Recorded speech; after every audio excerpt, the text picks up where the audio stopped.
জয়ের খুব কাছে গিয়েও ঢাকা ডায়নামাইটসকে ফিরতে হলো খালি হাতে।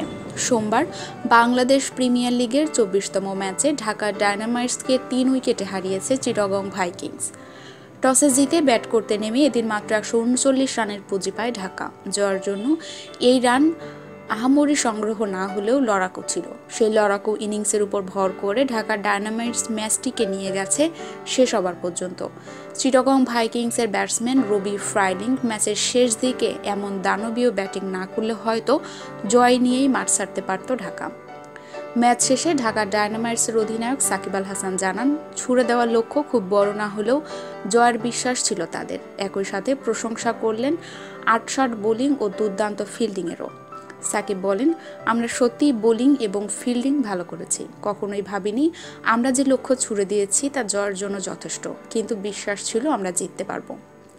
তবে এই ম্যাচ দর্শকদের কাছে ছড়িয়েছে রোমাঞ্চ উত্তেজনা। ম্যাচের শেষ ওভারের শুরুতেও দর্শকরা বুঝতে পারেনি ম্যাচের শেষ হাসি হাসবে কোন অধিনায়ক। যদিও এক বল হাতে রেখে মুশফিকুর রহিমের দলে ছিল জয়ের ভূমিকায়। সাকিব জানান, এসব ম্যাচ থেকে অনেক কিছু শেখার আছে। এসব ম্যাচে যে কোনো ফলাফলই হতে পারে।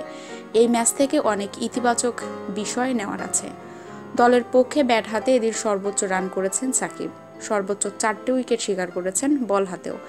নিজের বোলিং নিয়ে স্বস্তিতে থাকলেও দলের কিছু উন্নতির জায়গা খুঁজে পাচ্ছেন ঢাকার অধিনায়ক। সাকিব বলেন, আমি আজ ভালো বল করতে পেরেছি, এখানেও কিছু জায়গা আমাদের উন্নতি করতে হবে। সাকিব আরও বলেন, আগামীকাল আরও একটি গুরুত্বপূর্ণ ম্যাচ আছে। আমি সবসময় বিশ্বাস করি টি-20 ক্রিকেটে মোমেন্টাম অনেক গুরুত্বপূর্ণ। আশা করি আমরা আবার সেটি ফিরে পাবো।